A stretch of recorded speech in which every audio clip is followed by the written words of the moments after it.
Depression years were the 30s, with dust storms throwing dirt into the air instead of the ground where it was most needed.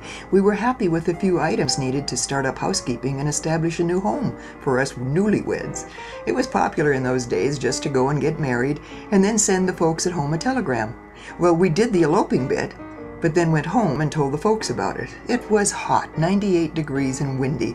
We attended the 10 a.m. service at the Church of the Holy Communion, St. Peter, Minnesota, with the Reverend Charles W. Baxter. When everyone had gone at high noon, Rose walked down the aisle hanging onto her brother Walter's arm, after her cousin James first sauntered down the aisle tossing rose petals in her path, as her cousin Wilma played the organ. Her Uncle Charles Baxter was waiting at the front of the church with her Aunt Rose, the maid of honor. When she was halfway down the aisle, a dreadful thought came to her. Where was Herman and her brother Arthur? Had he gone back home? And just then the side door opened, and there they were. As they stopped at the altar, Wilma stopped playing the organ and came to stand beside her as her bridesmaid. Rose's bouquet was made by her Aunt Rose with flowers from her garden, and after the ceremony she prepared a lovely dinner, and to this day the only thing she remembers is a tall glass of tomato juice and an angel food cake. After the dinner, there was a picture-taking session by cameras, and the professional picture was taken at Maeve's studio in St. Peter, Minnesota. Then came the drive back to Lake Benton with Art and Walt, and on to Tyler for a 5-cent hamburger. When they arrived at home on Marsh Street, where Herman's folks lived, they were met with a warm welcome for the new Mr. and Mrs. Herman Christensen. Asking Herman later how did they know we were married, he said, "Well, I had to take them along to Ivanhoe to get the license, and besides that I had to borrow the money to buy the new suit." Rose purchased her dress at the S&L store in Lake Benton for $4.98. Her shoes were given to her by Mrs. Wallowich, who she had been working for. In May, Rose had started to work for Mrs. B.B. Nelson, so the day after the wedding she went back to the Nelsons, and being late risers, she waited outside on the bench beside the garden. Herman had left early that morning to join the Soren Jensen crew at Russell in the sand pit. The fellows called him a Chinaman when they saw some rice on the floor of the Model T Ford. During that week, they looked for a place to live. They found a 2-room apartment down the street, which had a path out to the back for you-know-what. 2 months later, they found a whole house to rent, and for only $10 a month. In the beginning of 1932, Rose asked Herman why he didn't go over to the hatchery across the street and ask for a job with the chick hatchery business. Well, he was insulted. He didn't like chickens and had never ventured near them when he was living with his parents on the farm. His white horse was much more important to him. Well, it came to pass that the owner of the chick hatchery came over to their home. He said he'd been talking to their neighbors at the Schnell blacksmith shop, saying that they had told of Herman being a very reliable person.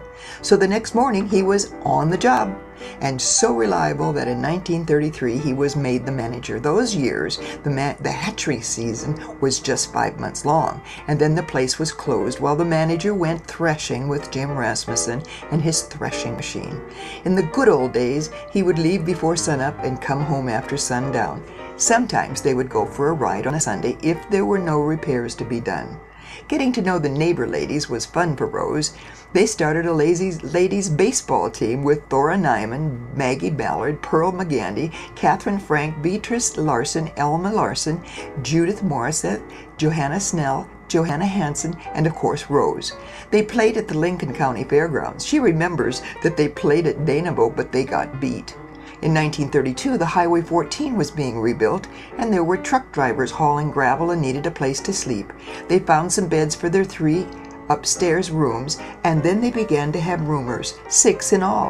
In 1934, there were 2 of the Angel boys, Floyd and Clifford, who were working on the section and needed a place to stay, so they took them in, and Rose began to cook for them all as well. And they must have liked the cooking because they stayed for several years, including the move Rose and Herman made to the house across the street, the one that they now live in. In the late fall, when the chickens needed to be put in for the winter, Herman would go help with his crates in the old pickup truck, and farmers with ill chickens would come into the front door or the back door to pick up some remedies for whatever ailed the birds, and sometimes they would even leave one of their dead hens for Herman to evaluate. In 1933, their firstborn, who was born at home, was taken home to be with God. Then came the healing time from God like the sunshine after the rain. It was when Herman's mother passed away that his father wanted them to live in his home, as he did not like to cook, etc. So he had a big sale, after which they moved in.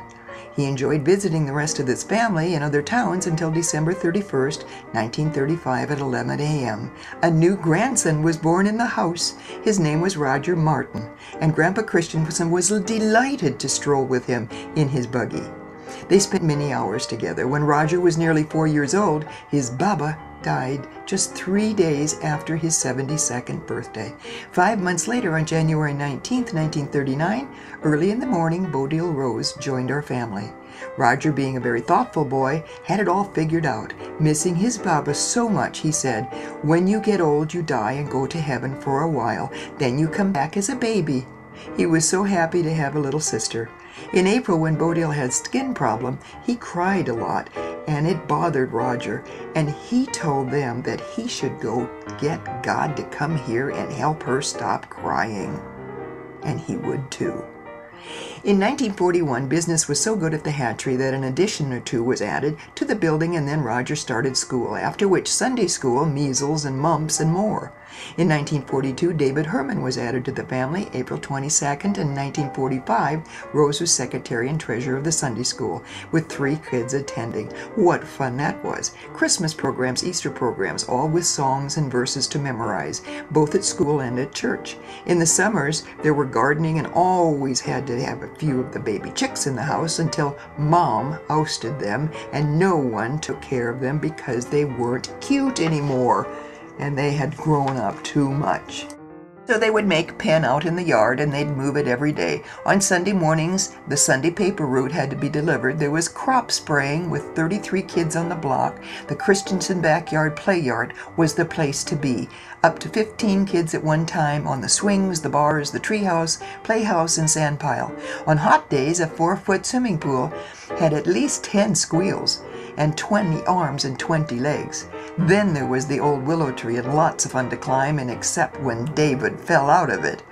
In 1944, another 10-foot piece was added to the front of the house. Actually, when Herman came home one night, Rose had taken a hammer and made a hole large enough for Herman to get the point. So they had another bedroom, and even added another 6 feet to the tiny kitchen. There were 5,000 baby chicks hatched every day, 6 days a week, 30,000 a week, with 5 men working at the hatchery, all very busy day and night, and in the kitchen, a bit of cake decorating was going on. In September 1946, Bodil started school, and in 1947, Herman joined the school board at Tyler until they moved in 1952, replacing Sven Hansen. He also helped with the Boy Scouts on the council and was president of the Tyler Commercial Club in 1952. But let's go back to 1947. On July 29th, 2 a.m., Louis Walter became their youngest member of the family. He was their blue baby because of the nitrate in their well water. He recovered when they stopped using the well water, and as he grew, there was a time where he was mistaken for Lois, until he had his first haircut by Mattie Beck at the age of 2 years, 2 months, 2 weeks, and 2 days. Shortly after that, David remarked that he was so lucky, and when asked why, he replied he was lucky because he had a big brother and a little brother and a sister, and nobody else in the family could say that.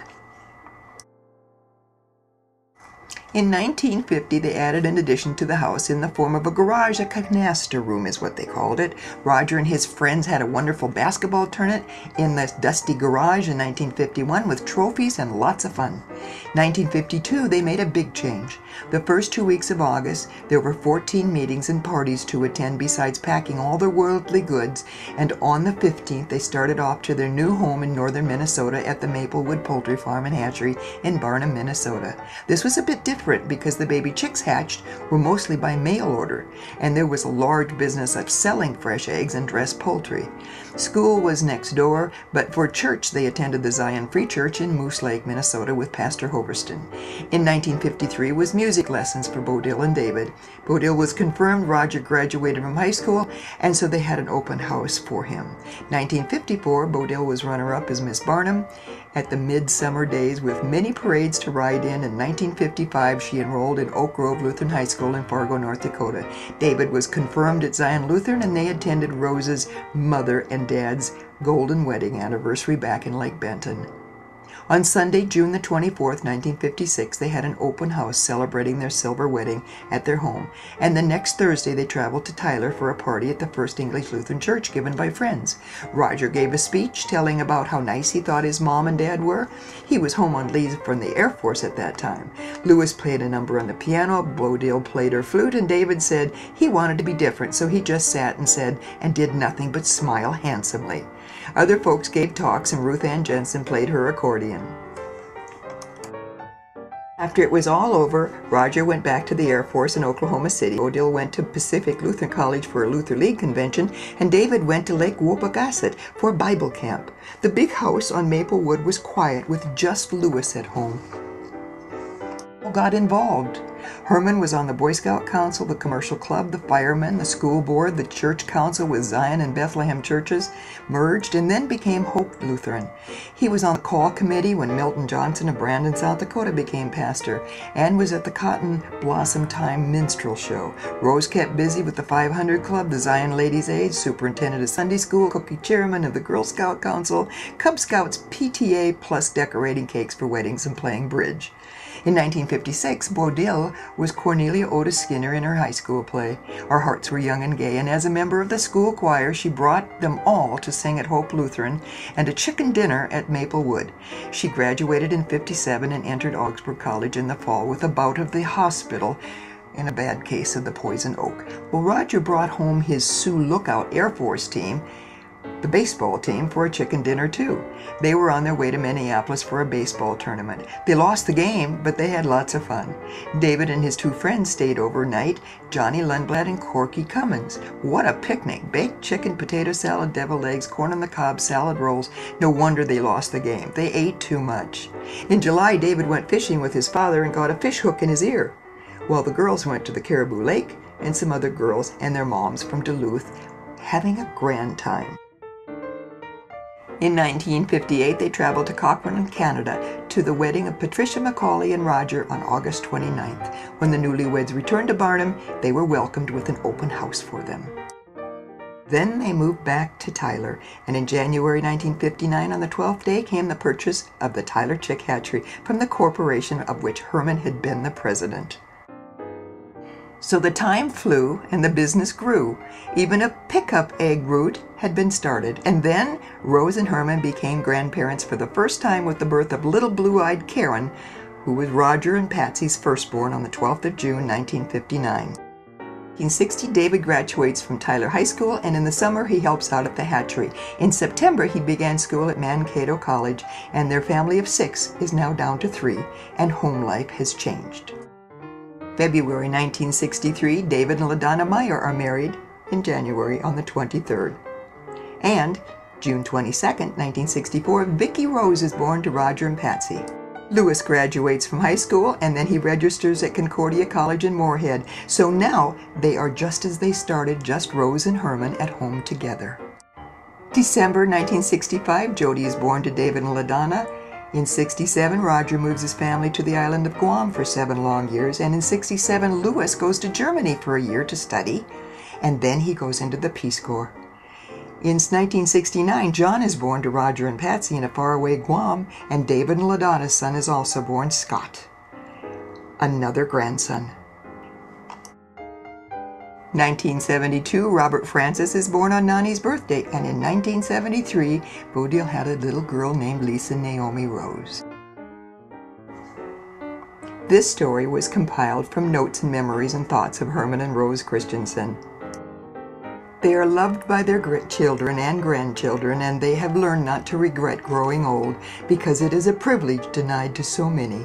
This was their story for their 50th wedding anniversary in 1981.